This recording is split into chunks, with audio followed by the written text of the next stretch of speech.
Mid-1980s, Khaled Abu el-Dahab, an Egyptian medical student, joins the militant group, the Egyptian Islamic Jihad, and meets Ali Mohamed.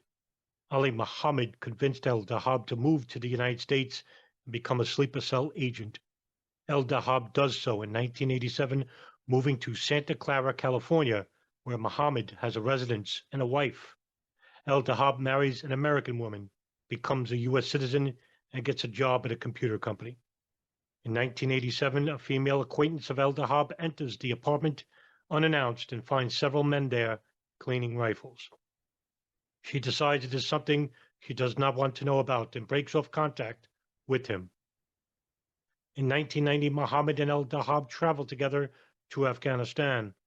They are financially supported by a network of U.S. sympathizers, including 2 Egyptian-American doctors. Beginning in that same year, el-Dahab's apartment becomes an important communications hub for al-Qaeda and the Egyptian Islamic Jihad cells all over the world. For much of the 1990s, the Egyptian government cuts direct phone links to countries like the Sudan, Yemen, Afghanistan, and Pakistan in an effort to disrupt communications between radical militants. So Dahab acts as a telephone operator for the Islamic Jihad network, using a 3-way calling feature to connect operatives in far-flung countries. Later on, the Yemen house owned by Ahmed al-Hada would act in a similar manner. He communicates with bin Laden's base in the Sudan, where bin Laden lives until 1996. He receives phone calls from the likes of Islamic Jihad leader Dr. Ayman al-Zawahiri, who also visits California twice in 1993 and 1994. He distributes forged documents and makes money transfers.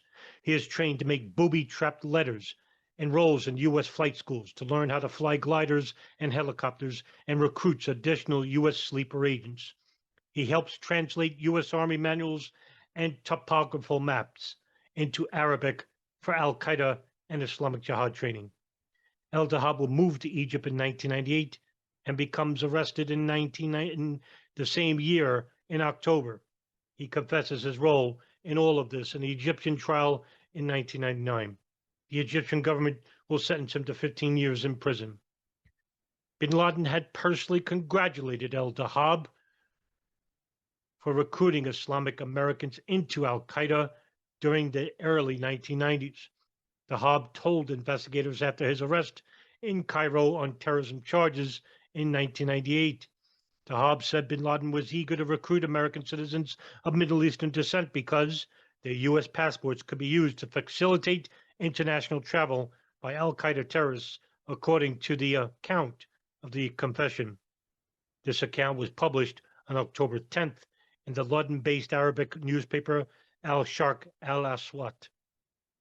In his confession, Dahab said he had another admitted terrorist named Ali Mohamed who traveled with him to Afghanistan to report to bin Laden on their success in recruiting Americans. According to Dahab's testimony, quote, bin Laden praised their efforts and emphasized the necessity of recruiting as many Muslims with American citizenship as possible into the organization, end quote. This report of el-Dahab's confession gives new details about the Silicon Valley cell where 2 known members are imprisoned on terrorism charges, Dahab and Ali Mohamed. Mohamed, who was in the United States for his admitted role in planning the 1998 bombing of the U.S. embassies in Kenya and Tanzania, which killed more than 200 people.